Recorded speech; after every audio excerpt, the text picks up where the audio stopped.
ग्रामस्थ मंडळ जुनांदुर्खी शिवाजीनगर आयोजित श्री संत जगद्गुरू तुकाराम महाराज गाथा पारायण व हरिनाम सोहळा मोठ्या आनंदात जुनांदुर्खी गावामध्ये साजरा करण्यात आला। जुनांदुर्खी गावातील श्री संत जगद्गुरू तुकाराम महाराज मंदिर परिसरात मोठ्या आनंदात अखंड हरिनाम सोहळा साजरा करण्यात आला असून या अखंड हरिनाम सप्ताहामध्ये पंचक्रोशीतील ग्रामस्थांनी आपली उपस्थिती लावली। तसेच यावेळी ग्रामस्थ मंडळ जुनांदुर्खीच्या वतीने या अखंड हरिनाम सप्ताहामध्ये विविध धार्मिक कार्यक्रमांचे आयोजन करण्यात आले होते। तर यावेळी जुनांदुर्खी गावच्या अखंड हरिनाम सप्ताह सोहळ्याच्या कालाच्या कीर्तनात मोठ्या संख्येने गावातील ग्रामस्थांनी उपस्थिती लावत कालाच्या कीर्तनाचा आनंद घेत महाप्रसादाचा देखील लाभ घेतला व तसेच या अखंड हरिनाम सप्ताहामध्ये जुनांदुर्खी शिवाजीनगर येथील सर्व ग्रामस्थांनी तनमनधनाने केले सहकार्य। तर चला पाहूया यावेळी जुनांदुर्खी गावच्या अखंड हरिनाम सप्ताहामध्ये गावातील ग्रामस्थांनी माहिती देताना काय सांगितले।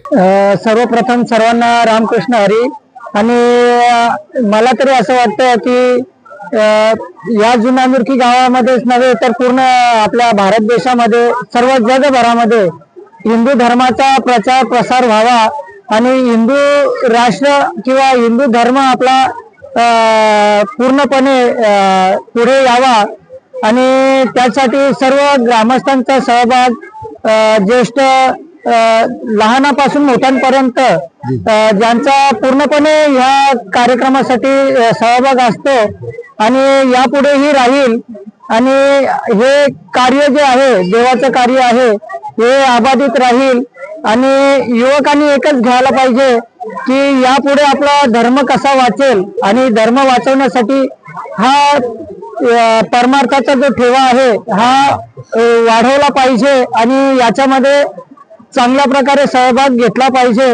आणि जर आपण पाहिलं तर पहिल्या दिवसापासून तर आजच्या दिवसापर्यंत चांगल्या प्रकारे पूर्ण गावाचा पंचक्रोशीतील सर्व ग्रामस्थांचा चांगल्या प्रकारे या कार्यक्रमासाठी सहभाग असतो आणि हा जो कार्यक्रम या गावामध्ये राबवला जातो त्यासाठी आम्हाला प्रेरणास्थान म्हणजे आमचे गुरुवर्य हरिभक्तपरायण वासुदेव महाराज मांगरुळकर यांच्या प्रेरणेनुसार हा कार्य आनंदित आजपर्यंत 16व्या वर्षापर्यंत हा सुरू आहे आणि यापुढेही त्यांच्या मार्गदर्शनाने हा कार्यक्रम सुरू राहील।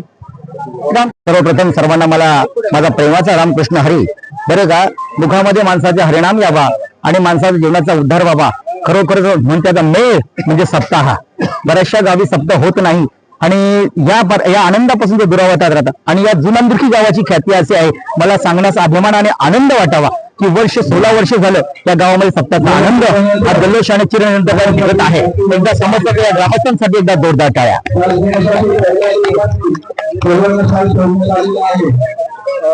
सप्ताहाचा मुख्य वैशिष्ट्य असं मला सांगायचं अभिमान वाटतं की पहा की जोपर्यंत आपल्या अजून देश आणि धर्माचं काम होत नाही त्या सप्ताहाच्या मेळ्यामध्ये आपण स्वतःने पत्रावलीपासून तर मंदिराच्या कळसापर्यंत जी कामं आपल्याला मिळते यत्र पात्र सर्वत्र त्यासाठी तनमन धन आपल्या सहकुटुंब परिवार सगळं लाभलं जातं आणि हा सेवा करण्याचा एकमेव माध्यम म्हणजे सप्ताह।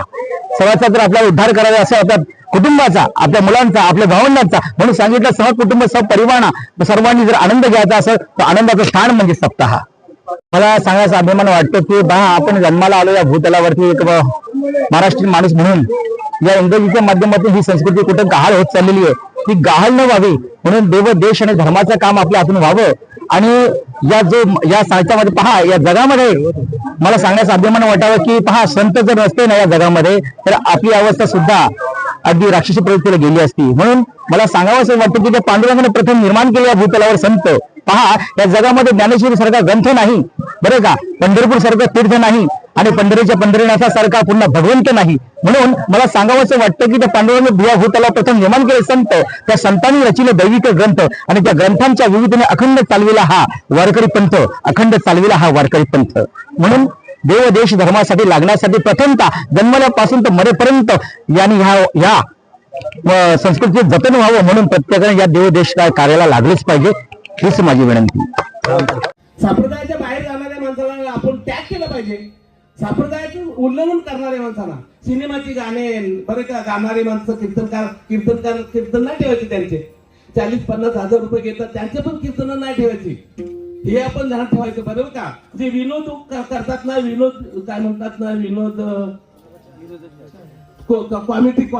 कॉमेडी शो करतात ना त्यांचं कीर्तन ठेवायचं आणि ठेवलं जर तर कोणी आग्रह असतो कोणाचा तरी पैसेवाल्याच्या तर त्याचं असं लिहायचं 9 ते 11 अमुक अमुक महाराजांची कॉमेडी होणार आहे, कीर्तन होणार नाही असं नाही लिहायचं. बस, त्या बात म्हणजे मी बोलतो तुम्हाला पटतं ना, पटतं, पण ते करीतच पण जा. विठ्ठल विठ्ठल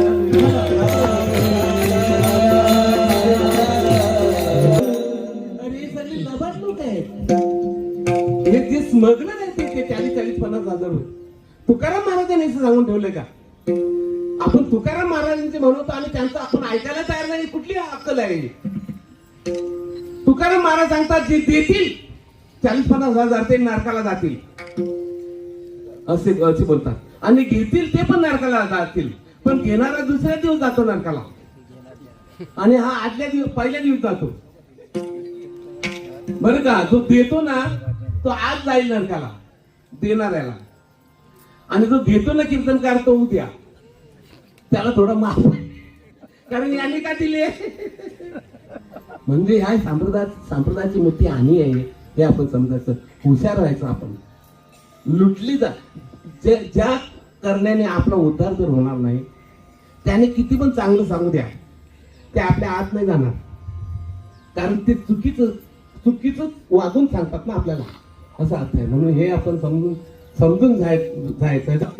तेव्हा ते दुर्वाची आले तिथे, त्यांच्या मनातला संशय जायला तयार नाही. नारद जरी भेटले तरी पण तो गेला पुढे, बेल वाजवली. तुम्हाला सांगू, राधा देवीने दरवाजा उघडला, पाहतात तो, अरे बापरे किती मी आज नशिबान आहे. आया या या या या आताच मला नारदजी दर्शन देऊन गेले आणि आज तुम्ही आलात, खूप समाधान झालं. परमार्थी होती बिचारी ती, देव तिला आवडत होता. बस बसली. ते म्हटले काय घेणार, चहा घेणार का कापी का दूध घेऊ? तो त्याला भूत गेला होता ना दुसराच, की बाई चांगली नाही, कृष्णाचं प्रेम करते वगैरे. अरे कृष्णावरच प्रेम करायचं आपण. कृष्णाला नवरा मानला ना आजच्या सुद्धा कोणत्या पण बाईने, तर तिला पाप नाही होत. आणि तिची जर खरी इच्छा असेल ना, तर ती कृष्ण पती होऊन तिथे उभा राहील. इतकं ते अनुसंधान विश्लेषण आहे आज सुद्धा, बरं का? कारण का तो सगळ्यांचा पती आहे ना. आज पण जे आपले समजा पती आहेत, ते पती म्हणजे तोच पण आज त्याच्या हृदयामध्ये आहे ना. शास्त्रामध्ये असं लिहिलंय, श्रीपती, यज्ञपती, प्रजापती, धरापती, धियांपती, योगपती, पतीर गतीच्या अंधकृष्णी सातताम प्रसिद्धताम ने भगवान सताम पती. श्रीचा पती, लक्ष्मीचा पती आहे ना तो, बरं का? लक्ष्मीचा पती आहे तो, परमात्मा नवरा आहे तो. म्हणून त्या संतांचं म्हणणं आहे की तुम्ही तिला नका बोलू, नवऱ्याला पण बोला, तिच्या लक्ष्मीच्या. हेच आपलं चुकतं ना. आपण पैशाची सेवा म्हणजे लक्ष्मीची सेवा करतो, तिच्या नवऱ्याची नाही करीत. नवऱ्याची केल्यानंतर काय सांगतो तुम्हाला, नवऱ्याची सेवा केल्यानंतर ती आहे पतिव्रता. आणि ती पतिव्रता असल्यामुळे नवऱ्याला आमंत्रण दिला की ती आपोआपच येते, ती थांबणार नाही, का ती पतिव्रता आहे ना. यज्ञपती, यज्ञाचा पती आहे. धरा म्हणजे पृथ्वीचा पती आहे परमात्मा आमचा, बरं का? धरापती, श्रीपती, यज्ञपती, प्रजापती, धरापती. धिया म्हणजे बुद्धीचा पती आहे तो. धियांपती, लोकपती, तिन्ही लोकांचा पती आहे.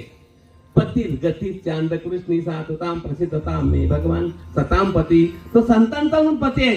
संत त्याला नवरा मानतात. आमचे संत सुद्धा, ज्ञानदेव महाराजांनी पण अशी भाषा केली आहे. दुरलू आंबोला केला गे बाई, दुरलू आंबोला पती आहे. तिने देवाला पती मानला, त्यात तिची काही चूक नाही. बस द्वापारामध्ये भगवान श्रीकृष्णाचा जन्म, या कलियुगामध्ये आमच्या मीराबाईने त्याला नवरा मानला, तर आज ती जगत विख्यात आहे. सगळं जग तिच्या भजनाचे बरं का गुण गातात, भजनाच्या माध्यमातून. एवढ्या त्या मोठ्या होतात, असं आहे. बस दुर्वाजी चहा नाही घ्यायला तयार, काहीच नाही घ्यायला तयार, नाश्ता पाणी बोलतो नको, असं आहे. मग चालेल, काय म्हणजे काय आता काय सांगणार, काय नाही. ते तुमच्याबद्दल काही लोक बोलतात की तुमचा कृष्णाचं काही लव्ह मॅरेज आहे सांगतात. तर तुम्ही त्याच्यावर प्रेम करता का? म्हटले हो, मी त्याच्यावरच प्रेम करते, त्याच्यावरच प्रेम करते. त्याच्याशिवाय मला दुसरं कोणी नाही प्रेम करणारा, त्याच्यावर मी प्रेम करते. असं आहे. मग हे चांगलं नाही ना. ते चांगलं ना वाईट मला ऐकायला कुठे वेळ आहे तेवढी. चांगलं नाही ऐकायला मला वेळ नाही आहे. अरे ब्रह्मांडाचा राजा आहे तो. त्याने जर माझा स्वीकार केला तर मला कोणाची भीती आहे. आणि ते जर त्याने स्वीकार नाही केला तर जीव त्याला दिला ना मी. विष खाल्यावर जीव जायचीच भीती आहे ना. पण जीव मी त्याला अगोदरच दिलाय ना. मग द्यायचं कोणाला जरूर आहे मला. अशी ती बोलते. म्हणून किती शिकवाल माझं वेळ वेळा मी तयार रातली